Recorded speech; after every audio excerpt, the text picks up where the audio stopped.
کبھی کبھار یوں بھی ہوتا ہے کہ واقعات اس طرح وقوع پذیر نہیں ہوتے جیسا آپ سوچ رہے ہوتے ہیں، لیکن اگر ہم غور کریں تو اس میں بھی قدرت کی طرف سے کوئی نہ کوئی بہتری پوشیدہ ہوتی ہے۔ ہماری آج کی اس ویڈیو میں مائکرو ویو اوون سے لے کر ماچس تک ایسی ہی چیزیں شامل ہیں جو آساتی طور پر دریافت یا ایجاد ہوئیں اور اب ہماری روزمرہ زندگی میں اہم سہولت کے طور پر اپنی جگہ بنا چکی ہیں۔ ٹائمز ٹی وی کی ویڈیو میں ایک بار پھر خوش آمدید۔ ویڈیو شروع کرنے سے پہلے آپ سے گزارش ہے کہ ویڈیو کو لائک کریں، چینل کو سبسکرائب کریں اور بیل کے آئیکن کو لازمی دبا دیں تاکہ آپ کو ہماری ہر نئی آنے والی ویڈیو سب سے پہلے موصول ہو سکے۔ ماچس 1800 کی دہائی میں برطانوی فارماسسٹ جان واکر ادویات بنانے میں استعمال ہونے والے مختلف کیمیکلز کو لکڑی کے تنکوں کے ذریعے مکس کیا کرتے تھے۔ ایک دن انہوں نے دیکھا کہ ایک تنکی کے سرے پر کوئی مادہ چپکا ہے۔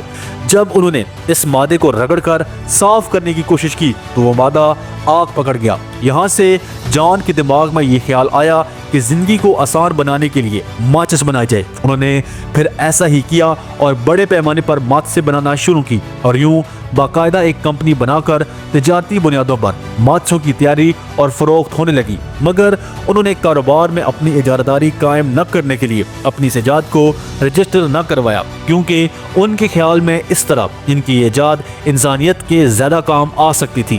ماچس جلدی ساری دنیا میں مقبول ہو گئی اور آج بھی ایک انتہائی مفید اور کارآمد چیز ہے۔ Coca cola. یہ بات 8 مئی 1886 کی ہے۔ امریکہ کی سول وار کو ختم ہوئے 21 سال گزر چکے تھے۔ امریکہ کی ریاست جارجیا کے دارالحکومت اٹلانٹا میں ایک فارماسسٹ ڈاکٹر جان پیم برٹن اپنے گھر کے عقب میں چند تجربات میں مصروف تھے۔ انہوں نے ایک بڑی سی کیتلی میں ایک مکسچر بنایا اور اس پر مختلف تجربات کیے۔ جب وہ تجربہ ختم کر چکے تو وہ اس وقت سر درد ختم کرنے، تھکاوٹ رفع کرنے اور اعصاب کو آرام دینے کی دوا تیار کر چکے تھے۔ پیم برٹن اس نئی تیار کردہ دوائی کو جب مقامی فارمیسی میں فروخت کرنے کے لیے گئے تو انہوں نے جانے سے قبل اپنے اسٹوڈنٹ کو ہدایت کی وہ اس شربت کو پانی میں ملا کر ٹھنڈا کرے، مگر ان کے اسٹوڈنٹ نے غلطی سے اس شربت میں پانی کی جگہ کاربونیٹڈ واٹر ڈال دیا، جس سے یہ شربت ذائقے میں مزید بہتر اور ہر انسان کے لیے پینے کے قابل ہو گیا۔ پیم برٹن نے ارادہ کیا کہ وہ اس مشروب کو سافٹ ڈرنک کے طور پر فروخت کرے گا۔ اس کا نام انہوں نے کوکا کولا رکھا، کیونکہ اس میں کوک کے پتے اور کولا کا خشک میوہ ڈالا گیا تھا۔ 1886 میں انہوں نے ایک دن میں 9 بوتلیں فروخت کی اور $50 کمائے۔ اسی سال پیم برٹن نے 75 گیلن شربت فروخت کیا۔ اس کو $150 آمدنی ہوئی، جبکہ خرچ $73 تھا۔ اس وقت دنیا کے 200 سے زائد ممالک میں لوگ ہر روز 1.5 ارب بوتلیں پیتے ہیں۔ کوکا کولا کے 14 اجزاء کا ہر ایک کو علم ہے، مگر 15ویں کا نام X7 ہے۔ یہ دنیا کا خفیہ ترین نسخہ ہے جس کا علم کمپنی کے صرف چند افراد کو ہے، اور جن کو علم ہے ان کو اکٹھے سفر کرنے کی اجازت نہیں ہے۔ آلو کے چپس۔ امریکہ کے شہر نیو یارک میں رہنے والے جارج کرم ایک بہت مشہور شیف تھے، لیکن ستم ظریفی یہ تھی کہ ان کی اکثر گاہک یہ شکایت کرتے تھے کہ ان کے تلے ہوئے آلو کے چپس بہت زیادہ ہی خستے ہو جاتے ہیں۔ اسی وجہ سے غصے میں آ کر جارج نے بالآخر یہ فیصلہ کیا کہ اپنے گاہکوں کی اس شکایت کو دور کرنے کے لیے آلو کے چپس انتہائی باریک کاٹے گا اور انہیں تیل میں خوب بھون کر ان پر نمک چھڑک کر اپنے گاہکوں کو پیش کرے گا۔ اپنی طرف سے جارج نے یہ کام گاہکوں کو پریشان کرنے کے لیے کیا، مگر وہ یہ دیکھ کر حیران رہ گیا کہ لوگ اس کی اس نئی ترکیب سے بنے آلووں کے فرائز کے دیوانے ہو گئے۔ 1853 سے لے کر آج تک آلووں کی چپس بنانے کی کئی ترکیبیں منظر عام پر آ چکی ہیں اور اب یہ 200 سے زائد مختلف ذائقوں میں دستیاب ہے۔ ربڑ۔ 19ویں صدی میں ربڑ کی کوالٹی اتنی اچھی نہ تھی، وہ نرم ہوتا اور اس میں پائیداری بھی نہ تھی۔ ایک نوجوان سائنسدان چارلس گوڈیئر کافی عرصے سے اس کوشش میں لگا ہوا تھا کہ کسی طرح ربڑ کی کوالٹی کو بہتر بنایا جائے۔ وہ خام ربڑ میں نمک، مرچیں، چینی، ریت اور کیسٹر آئل، یہاں تک کہ سوپ تک ملا کر تجربات کرتا رہا۔ یوں دکھائی دیتا تھا کہ جیسے وہ کوئی کھانے پینے کی چیز بنا رہا ہو، حالانکہ وہ تو محض ان سب چیزوں کی صحیح تناسب کی ملاوٹ سے ربڑ کو ایک مکمل شکل دینے کی صحیح میں مصروف تھا۔ تھک ہار کر ایک دن اس نے ایک مختلف تجربہ کرنے کا سوچا اور خام ربڑ میں میگنیشیا، چونا اور گندک کا تیزاب ملایا، لیکن ایک مرتبہ پھر اس کا تجربہ ناکام ثابت ہوا۔ ایک دن इसी तरह के तजर्बात के दौरान उसने खाम रबड़ में सल्फर मिक्स किया। अचानक वो मुरक्कब चार्ल्स के हाथ से छूट गया और एक गर्म सतह पर गिरा। यह हादसा कामयाबी की नवीद बन गया और चार्ल्स वोल्कनाइज्ड रबड़ बनाने में कामयाब हो गया, जिससे अब बास्केटबॉल से लेकर गाड़ियों के टायर्स तक बेशुमार चीजें बनाई जाती हैं।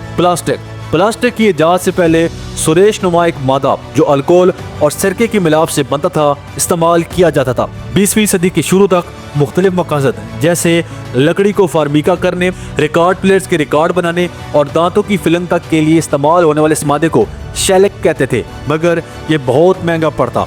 इसी वजह से एक कीमियादान लियो हेनरिक बेकलैंड को शेलक का कोई सस्ता मुतबादिल तलाश करने की जुस्तजू हुई। अपने तजर्बात के दौरान वो शेलक से भी ज्यादा फायदेमंद चीज बनाने में कामयाब हो गया। नया मिक्सचर एक ऐसा काबिल जिक्र मादा था जो इंतहाई दर्जे हरारत को भी बर्दाश्त कर सकता था। यही वो मादा अब प्लास्टिक के नाम से जाना जाता है। Anti depression medicine. आजकल हम देखते हैं कि हर दूसरा शख्स डिप्रेशन के मर्ज का शिकार नजर आता है। जदीद दौर की मारूफ जिंदगी, गैर मुतवाज़न खानों और सहूलियात के असूल की भागदौड़ इसकी बुनियादी असबाब है। लेकिन ऐसा नहीं है कि माजी में लोग डिप्रेशन का शिकार नहीं होते थे। हर दौर के अपने तकाजे और मसाइल है। आज शायद ये मर्ज शिद्दत इख्तियार कर गया हो, मगर ये मौजूद हर जमाने में रहा है। एंटी डिप्रेशन अद्वियात पहले 1957 में सामने। दिलचस्प बात यह है कि अद्वियात असल में टीबी के मर्ज के सदबाब और इलाज के लिए बनाई गई थी, जो उस वक्त एक मूजी और नाकाबिले इलाज मर्ज समझा जाता था। इसको बनाने वाले फार्मासिस्ट ने यह बात नोट की कि इन अद्वियात से टीबी के इलाज में तो खातर ख्वाह फायदा नहीं देखा, लेकिन इन अद्वियात को इस्तेमाल करने वाले मरीजों की मिजाज पर इनके बहुत खुशगवार असरात मुरतब हुए। जब से अब तक ये अद्वियात डिप्रेशन को रफा करने के लिए इस्तेमाल करवाई जाती हैं। Pacemaker. दिल के अमराज में से एक मर्ज दिल की धड़कन का बेतरतीब होना भी है। ये मर्ज बुढ़ापे या किसी भी वजह से दिल के कमजोर होने के बायस लाहक हो जाता है। एक अमेरिकी इंजीनियर वाल्सन ग्रेट बैच इंसानी दिल की धड़कन को रिकॉर्ड करने के लिए एक आला बनाने की कोशिशों में मसरूफ थे। वो भूल से एक गलत बरकी अंसर इस आले में लगा बैठे। जब इस आले को दिल की धड़कन नोट करने के लिए इस्तेमाल किया गया तो मालूम हुआ कि इसने दिल की बेतरतीब धड़कन को दोबारा सही रिदम में तरतीब दे दिया है। 1960 में ये पेस मेकर पहले इंसान के जिस्म में लगा दिया गया और ये जब से इंसानी जिंदगी बचाने के लिए काम आ रहा है। एंटीबायोटिक। स्कॉटलैंड से ताल्लुक रखने वाले साइंसदान अलेक्जेंडर फ्लेमिंग की लेबॉर्ट्री की फर्श पर हर तरफ कागज और बेकर्स बिखरे हुए थे। प्लेटों में मुख्तलिफ इकसाम के बैक्टीरिया को मुआयने के लिए रखा हुआ था। एक दिन साइंसदान ने देखा कि इस प्लेट में फफूंदी लगी हुई है, जिसमें पीप का मौजब बनने वाले जरसोमे रखे हुए थे और फफूंदी ने इन जरसोमों को ख़त्म कर दिया था। फ्लेमिंग ने इस फफूंदी पर मजीद तहकीक की और इसके नतीजे में एंटीबायोटिक वजूद में आई। इस दरियात पर फ्लेमिंग को 1945 में नोबल इनाम से भी नवाजा गया था। एक्सरे। 1895 में विल्हेम रॉजर्टन ने हादसाती तौर पर ही एक्सरेज दरियाफ्त की। एक बार उसने लाशौरी तौर पर इलेक्ट्रॉन बीम बरकियाती शुआ के सामने अपना हाथ रखा तो उसने फोटोग्राफिक प्लेट पर अपने हाथ का अक्स नजर आया। हैरानकुन बात यह थी कि वो अक्स हाथ के अंदरूनी हिस्से का था। उसने नोट किया कि ताबकारी शुआ ठोस अशिया और इज्साम में से गुजरते हुए एक साए जैसा अक्स बनाती है। आज हम जिस्म के अंदर होने वाली किसी भी तब्दीली को देखने के लिए एक्सरेज का इस्तेमाल करते हैं। Microwave oven. अगली मर्तबा जब भी आप अपना खाना सेकंडों में गर्म करें तो प्रेसी स्पेंसर को जरूर याद करना ना भूलिए, जो एक अमेरिकी मौजूद था।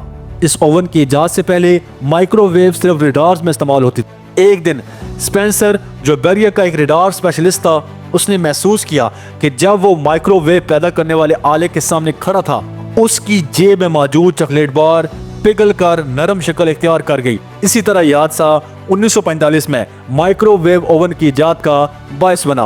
उम्मीद है टाइम्स टीवी की वीडियो आपको पसंद आई होगी। मिलते हैं एक और दिलचस्प वीडियो में, तब तक के लिए अल्लाह हाफिज।